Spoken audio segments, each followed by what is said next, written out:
శ్రీ కంచి పరమాచార్య స్వామివారి లీలలు నీకు తెలియదా?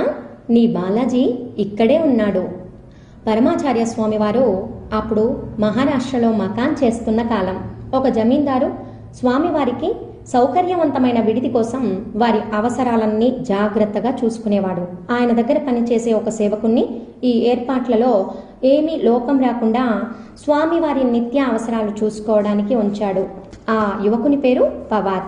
ఆ యువకుడు స్వామివారు అక్కడున్నన్ని రోజులు స్వామివారికి అనన్యమైన సేవ చేశాడు. పరమాచార్య స్వామివారు ఆ యువకుని భక్తికి సేవానిరతికి ఎంతో ప్రీతి చెందారు. అక్కడి విడిది ముగియబోతుండగా స్వామివారు ఇక బయలుదేరవలసిన సమయంలో ఆ భూస్వామితో ఈ యువకుడిని నాతో తీసుకుని వెళ్ళనా అని అడిగారు. ఆ భూస్వామి చాలా సంతోషించాడు. అతని ఆనందానికి అవధులు లేవు. అతని దగ్గర పనిచేసే సేవకుడు మహాస్వామి వారి వద్ద సేవకుడిగా ఉండబోతున్నాడు. పరమాచార్య స్వామివారిని సేవించబోతున్నాడు. వెంటనే ఆ భూస్వామి సంతోషంగా మీతో తీసుకుని వెళ్ళండి, అతని కుటుంబాన్ని నేను చూసుకుంటాను, వారి అవసరాలన్నీ నేను తీరుస్తాను, కాబట్టి అతను తన కుటుంబం గురించి దిగులు పడాల్సిన అవసరం లేదు అని అన్నాడు. ఆనాటి నుండి ఆ ఉత్తర భారతీయ యువకుడు శ్రీమఠంలో ఒక సభ్యుడయ్యాడు. శ్రీమఠం తర్వాతి మకాం ఏ సౌకర్యములు లేని చోట చేశారు. అది రాత్రి సమయం కావున వంట వండి మఠం సభ్యులందరూ భోజనాలు ముగించారు. అన్నపానాదులు ఎవరికి లోటు లేకుండా సమృద్ధిగా ఉండాలని మహాస్వామి వారి ఆజ్ఞ. మఠంలో పనిచేసే వారికి ఎవరికీ భోజనం తక్కువ కాకూడదు. అందరూ భోజనాలు ముగించిన తర్వాత పరమాచార్య స్వామి వారు వచ్చి ఒక్కొక్కరిని భోజనం ముగించారా అని విచారిస్తున్నారు. అందరూ తిన్నామని చెప్పారు. చివరగా వారు బయటకు వచ్చి చూస్తే తలుపు దగ్గర పవార్ కాపలా ఉన్నాడు. అతనికి తమిళం రానందున ఏమైనా తిన్నావా అని స్వామివారు సైగలతో అడిగారు. కానీ అతను దీనంగా లేదు అన్నట్టుగా తల అడ్డంగా తిప్పాడు.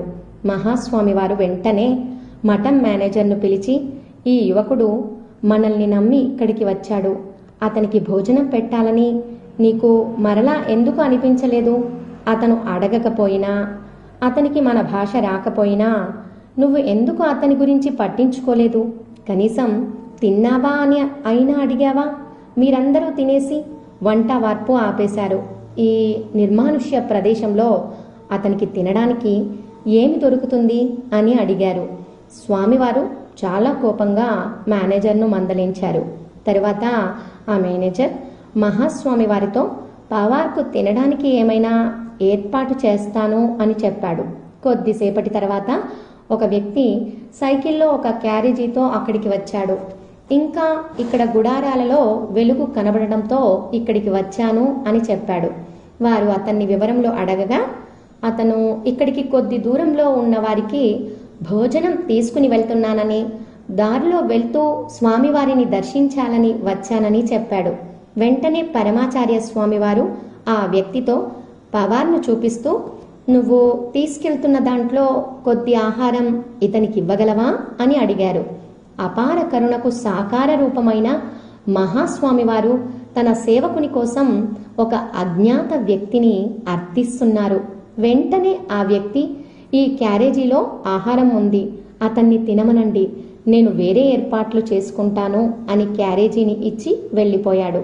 వారు దాన్ని తెరవగా అందులో ఉత్తర భారతీయుల ఆహారమైన వేడివేడి చపాతీలు, కూరగాయల సబ్జీ ఉన్నది. స్వామివారు నవ్వుతూ పవార్ వైపు చూసి తినమన్నారు. తన కోసం ఇలా ఎవరినో మహాస్వామి వారు అర్థించడం చూసి పవార్ కదిలిపోయాడు. తర్వాత ఆ వ్యక్తి ఎప్పుడూ మళ్ళా ఆ క్యాంపు వైపు కానీ రాలేదు. కనీసం అక్కడ వదిలిపెట్టిన క్యారేజీ తీసుకుని వెళ్ళడానికి కూడా రాలేదు. పవార్కు మహాస్వామి వారే ప్రపంచంలా మారిపోయింది. మఠంలో శాశ్వత ఉద్యోగి అయిపోయాడు.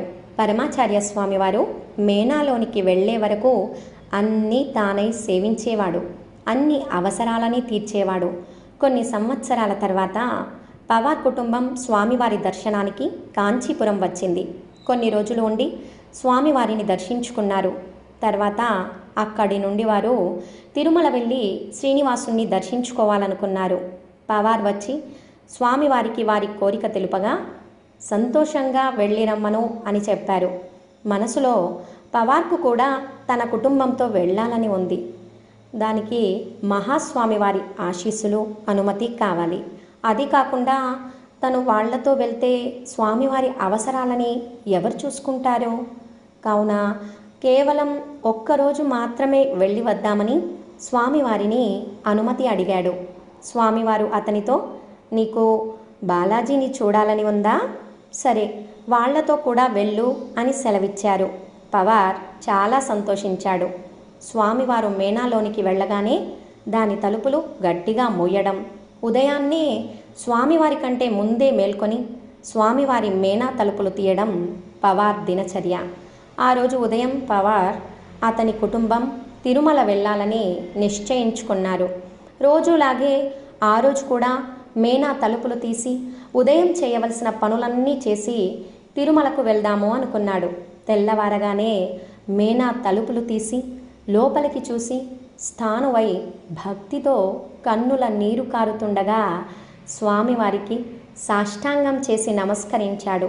అతనికి మేనాలో స్వామివారికి బదులుగా కలియుగ ప్రత్యక్ష దైవమైన తిరుమల శ్రీనివాసుడు దర్శనమిచ్చారు. మహాస్వామివారు తమ కరుణాపూరితమైన చూపులతో చూడగా ఆ చూపులలో, నీకు తెలియదా నీ బాలాజీ ఇక్కడే ఉన్నాడు అని అన్నట్టు తోచింది పవార్కు. కొద్దిసేపు పవార్ మౌనంగా ఉన్నాడు. చిన్నగా స్వామివారిని చూస్తూ, నేను వారితో తిరుమల వెళ్ళడం లేదు అని చెప్పి తన దినచర్యకు ఉపక్రమించాడు. పవార్ తన మనసులో, అన్నీ అందించగలిగే దేవుడు ఇక్కడ ఉండగా దేవుని కోసం వేరే చోట వెతకడం ఎందుకు అనుకున్నాడు. స్వామివారికి ఎవరిని ఎప్పుడు ఎక్కడ ఎలా అనుగ్రహించాలో బాగా తెలుసు. వారు త్రికాలవేదులు, కాలాతీతులు. అపార కరుణా సింధుం జ్ఞానదం శాంతరూపిణం శ్రీ చంద్రశేఖర గురుం ప్రణమామి ముదావహం.